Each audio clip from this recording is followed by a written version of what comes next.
Fala pessoal, tô aqui novamente comentar um pouquinho sobre Ajax e Chelsea. Grande vitória do Chelsea fora de casa na Holanda, né? Aí agora o grupo ali, o Chelsea tá um pouco mais embolado, né? Vitória muito bem, bela partida, os dois times foram muito bem. O Chelsea talvez tenha sido um pouco superior e conseguiu assim ganhar a partida. Grande atuação do time do Frank Lampard, que cada vez mais ganha experiência, cada vez mais ganha esses jogadores jovens, né? Cada vez mais se mostram jogadores capazes de fazer a diferença em vários jogos. E hoje não foi diferente, né?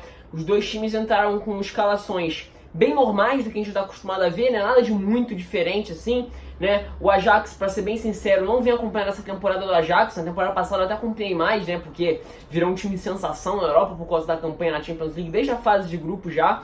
Mas nessa temporada, vou ser bem sincero, que eu não vim acompanhando. Então seria uma surpresa ali que eu ia encontrar para ver o jogo do Ajax hoje, né? E assim, a estratégia que o Ajax adotou, né? Óbvio que, né, perdeu né, o De Ligt, perdeu o De Jong, que são dois jogadores essenciais. O De Jong até mais para a participação do funcionamento da equipe como um todo, né? O David Neres não vem sendo mais titular, pelo que eu ouvi falar, vem alternando, porque o Promes agora está jogando mais aberto para aquele lado mais constantemente do que o David Neres. Então o time entrou assim, 4-2-3-1, né? Com dois, era Álvares e Hernandes, eram dois jogadores latinos jogando como dois volantes. À frente você tem um trio de meias, né? Com Promes, Van de Beek e Ziyech pelo lado direito, e à frente o Tadic, né? E uma das características, né, que assim, os primeiros 15 minutos do Ajax foram muito bons, de muita pressão, com o Chelsea com muita dificuldade de conseguir manter a posse de bola, né? Isso passa muito principalmente por conta da forma como o Ajax atacava, né? Pelo Tadic não ser exatamente um camisa 9, né? Ele jogou no Southampton, né? No início ele jogava como jogador de lado, ele jogou também por dentro como um camisa 10, né? No 4-2-3-1. E assim, mas no Ajax ele vira um jogador muito importante na temporada, falando de temporada passada. Nessa temporada, como eu falei, não estou muito acompanhando, falando mais do que a gente viu na temporada passada. De um cara que era escalado como camisa 9, como uma referência, né? No 4-1-4-1, no 4-2-3-1, ou eventualmente ali no 3-5-2 também em alguns momentos, 4-3-3, várias formações que o Ten Hag variou na temporada passada. E ele era sempre esse cara mais avançado, geralmente no esquema. Só que como ele é um jogador de movimentação e ele não é um camisa 9, ele dava muito espaço e circulava muito por dentro, permitia com que os jogadores de trás pudessem participar da referência. Isso confundia demais a marcação e também permitia com que você congestionasse uma faixa de campo por dentro, que deixava, né, com dor de cabeça todos os times, né, praticamente com o Ajax se enfrentou na temporada passada. E os primeiros 15 minutos o Ajax foi exatamente isso. Preenchia a faixa do meio campo, não tinha necessariamente muita amplitude, afinal de contas o Ziyech, né, que com o passar do jogo ele foi o jogador mais acionado pelo lado direito, dando muito trabalho pelo Marcos Alonso, era o cara que pegava a bola para centralizar, para trabalhar com o pé esquerdo por dentro, para fazer a bola chegar no Promes. Então as jogadas de lado que o Ajax tinha nesses primeiros 15 minutos, que deixaram com um pouco mais de trabalho, foram com os Promes pelo lado esquerdo. A jogada era desenvolvida pelo lado direito, chegava sempre com muita gente, congestionava aquela faixa central de campo, né, tendo o Van de Beek fazendo as inversões de posição, você tinha um Tadic preenchendo aquela faixa. Em diversos momentos o time não tinha exatamente uma referência, né? Chegou até o momento onde jogava num 4-2-4, não tinha um homem mais à frente, porque o Tadic ocupava essa faixa de como se fosse uma última linha de meias ali, sem ter uma referência. E isso o Chelsea sofreu bastante, porque não tinha enfrentado nenhum time assim até então. Então o volume que o Ajax conseguiu implementar era muito forte, dificultava a saída de bola do Chelsea, e os primeiros 15 minutos foram bem assim. O Ziyech conseguia... as jogadas eram brigadas ali na parte central por dentro por causa desse volume, ou chegava no Ziyech pelo lado direito, que naturalmente traria para a perna esquerda, então não tinha muita amplitude pelo lado direito, e muitas vezes embocava a jogada no lado esquerdo para o Promes para buscar mais a velocidade, para atacar a linha de fundo. Não que necessariamente fossem criadas muitas chances, mas havia um desconforto da defesa do Chelsea, que até conseguiu sair bem na grande maioria das vezes para rebater. Zuma e Tomori foram os principais nomes da partida que deram a segurança defensiva da equipe de Londres. A partir dos 15 minutos, a situação do Chelsea muda um pouquinho, não passa a ser melhor na partida, mas melhora bastante com uma mudança de esquema. Se antes jogava num 4-2-3-1 com o Mason Mount mais por dentro, agora o Chelsea, a partir dos 15 minutos, passou a jogar num 4-3-3 com o Mason Mount pela esquerda. E o que isso muda? Você tem um maior volume de jogadores por dentro, numa faixa de meio campo, que antes o Ajax ganhava. Não só em intensidade, como também em número. Agora você tem maior quantidade numérica para fazer frente a esse ataque que o Ajax tinha por dentro. E aí o Chelsea, aos poucos, vai conseguindo ser superior ao Ajax, e tendo ali a partir dos 20 minutos até os 35, superior ao Ajax. Era um jogo igual, mas com o Chelsea conseguindo ser mais perigoso quando conseguia chegar próximo à área do Ajax. O lado direito do time holandês era muito frágil. O Hudson-Odoi, quase todas as jogadas, aliás, todas as jogadas do Chelsea foram construídas por aquele lado. E nesse sentido, para a bola chegar no Hudson-Odoi, foi muito importante a participação do Mason Mount, que ao meu ver hoje teve a sua melhor atuação com a camisa do Chelsea até aqui.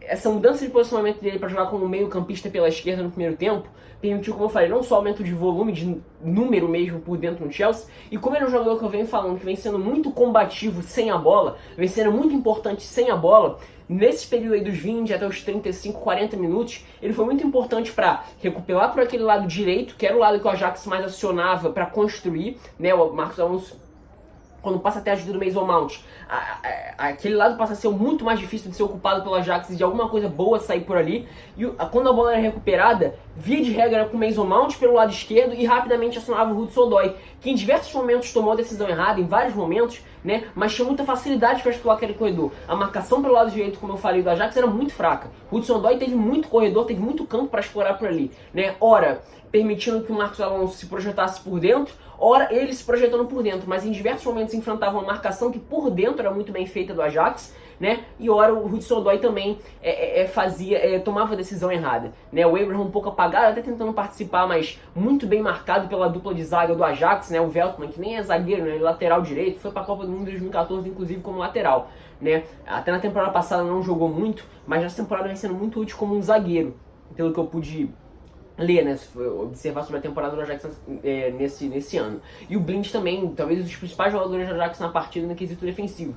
Então foi um primeiro tempo onde, nos primeiros 15 minutos, o Ajax adota muito bem a sua estratégia e ganha não só em número, como também em volume e intensidade por dentro do Chelsea. E o Chelsea em diversos momentos sendo muito incomodado, porque não estava acostumado a enfrentar uma equipe que não joga como uma referência e usa essa referência, entre aspas, para preencher o meio e assim ter volume, por mais que não existisse muitas chances. E a partir dos 15 minutos, com a mudança de posicionamento do Mason Mount, preenchimento no meio campo, você tem um jogador que vem sendo muito importante, apesar dele ser, da principal característica dele ser com a bola, e vem sendo muito importante sem a bola, que é o Mason Mount, para recuperar pelo lado esquerdo e conseguir acionar um corredor que estava completamente aberto do lado do Ajax, que era o corredor do Hudson-Odoi, que foi o principal jogador ofensivo do Chelsea no primeiro tempo, por mais que chances claras de gol nenhum dos dois times tenham. Até teve um gol impedido do Ajax, né, que uma jogada que é rapidamente construída pelo lado direito e depois uma jogada de lateral. O Zek, que foi um dos principais jogadores ofensivos do Ajax no primeiro tempo, e na partida como um todo, lança e o Prince Promes aparece nas costas pela direita, falha defensiva do Chelsea, mas estava impedido, bem marcado, né, o VAR depois corrige, e talvez essa tenha sido a grande oportunidade do jogo. Não foi um jogo de muitas grandes oportunidades no primeiro tempo, oportunidades claras, apesar de, na minha opinião, o Chelsea ter conseguido chegar mais próximo do gol do Ajax, quesito assim, de distância física mesmo, não de chances criadas com clareza, distância física mesmo. Preencheu mais o campo de ataque do Ajax, o campo de defesa do Ajax por mais tempo na partida, apesar de ter sido uma partida como um todo muito igual. E o segundo tempo foi a mesma toada, né? O Ajax nos primeiros minutos volta mais intenso, até a mudança de posicionamento, o Promes passa a ocupar um pouco mais a faixa à frente, né? O Zek passa mais para o lado esquerdo, o Tadic passa a circular um pouco mais para o lado direito. Nessa inversão de posições do Ajax foi muito perigosa, né, no jogo como um todo, mas o jogo fica na mesma toada, só que agora o Chelsea consegue ser mais agressivo, tendo mais gente para atacar, porque agora você tem o Kovacic, que em diversos momentos funcionava como esse meio campista pela direita, ora como um segundo volante ao lado do Jorginho, mas sem ultrapassar a faixa do meio campo. Agora ele passava a ultrapassar essa faixa do meio campo e o Chelsea passava a atacar com mais gente, né? Só tendo o Jorginho praticamente ele como esse primeiro homem de meio campo. Então você tinha Kovacic, Mason Mount, Hudson-Odoi, William pouquíssimo participativo, vi que nem falei o nome dele, hoje muito bem marcado. O lado esquerdo do Ajax fez uma marcação muito boa. O Tagliafico se preocupou o tempo todo em incomodar a posse de bola do William. Então o lado direito do Chelsea não existiu. O lado direito como um todo da partida, até do Ajax, só com o Promes, né, como eu falei, as jogadas desembocavam por ali, mas como um todo o lado esquerdo do Chelsea, o lado direito do Chelsea foi muito pouco utilizado por conta da bela marcação que fazia o Ajax por ali. Tendo o Tagliafico como lateral, um dos volantes que, desculpa, não vou lembrar exatamente o nome dele agora, cobrindo aquele lado com o Willian também, e o Blind também fazendo frente àquele setor do lado esquerdo. Então o lado esquerdo do Ajax era muito bem protegido, não existiu o lado direito do Chelsea hoje praticamente. O jogo só vai mudar de figura, já vinha mudando, né? Como eu falei, o Chelsea agora passa a atacar com mais gente, e consegue ser um pouco mais perigoso, mas ainda não era uma grande superioridade do time de Londres. O Ajax conseguiu, vez ou outra, dar uma espetada maior, mas o jogo só vai melhorar mesmo com a entrada do Pulisic. Se o Hudson-Odoi diversamente tomava umas decisões erradas, né, e era muito incomodado pela essa marcação quando vinha centralizar por dentro, porque por dentro a marcação do Ajax era bem feita, com a entrada do Pulisic descansado, o time muda completamente. O Pulisic é um jogador de muita habilidade, que não tem medo de encarar a marcação, e o volume que ele produz, assim, ainda mais que é ampliado, com a entrada do Batshuayi, é uma coisa de louco. O Chelsea produziu muito a partir dos 70 minutos, né? Tanto com as jogadas de Batshuayi ganhando a primeira bola, permitindo funcionar às vezes como um segundo atacante para acelerar por dentro, tendo o Pulisic pelo lado esquerdo para fazer essa jogada de mais habilidade, às vezes atacando como um ponta pela esquerda ou como um meio aberto para trazer para dentro com muita qualidade, conduz a bola com muita proximidade ao pé, criando várias oportunidades de gol. O Marcos Alonso cada vez mais se lançando, em diversos momentos trabalhando por dentro, apesar de em diversos momentos errar, o Marcos Alonso vem se recuperando com o Frank Lampard. Isso é um dos méritos do treinador inglês. Apesar de o Marcos Alonso ainda errar em alguns momentos, não de tomar a decisão errada, mas errar um passe mesmo, né? Às vezes, assim, como eu falei, errar passe e errar cruzamento, mas o posicionamento que ele fornece, a questão do posicionamento dele, de chamar a marcação, que ele é um cara grandalhão, então não tem como não chamar a atenção na marcação, a presença do Marcos Alonso quando ele passa por dentro, não chamando a atenção. Não tem como o Marcos Alonso não chamar a atenção na marcação quando passa por dentro. E o Pulisic explorou muito também as jogadas individuais e o espaço deixado justamente por esse movimento que o Marcos Alonso fazia chamando a marcação. E nisso são criadas várias oportunidades. O Batshuayi chega a perder um gol na cara, né, depois de uma bela bola enfiada pelo o Pulisic. Nisso você já tem um Kovacic muito mais participativo, como eu falei, desde o primeiro tempo. O Chelsea passa a atacar com mais gente e o gol sai depois de uma bela jogada construída pelo lado esquerdo, novamente com o Marcos Alonso entrando, chamando a marcação, a bola é tocada no meio, ele deixa a bola pro Batshuayi que tá lá dentro, né, que já tinha perdido uma chance clara, como eu falei, e faz o gol para botar o Chelsea na frente do placar. A partir daí o Ajax até tenta várias alterações para no sentido de deixar o time mais ofensivo, né? Até entra lá um cara chamado Siem de Jong, né? São milhares de De Jongs na Holanda. De Jong na Holanda De Jong está para a Holanda, assim como Dembélé está para a França e para as ex-colônias francesas. É impressionante a quantidade de De Jong que tem, né? Eu conheço os 4 De Jongs, né? O do Barcelona que tá agora, né?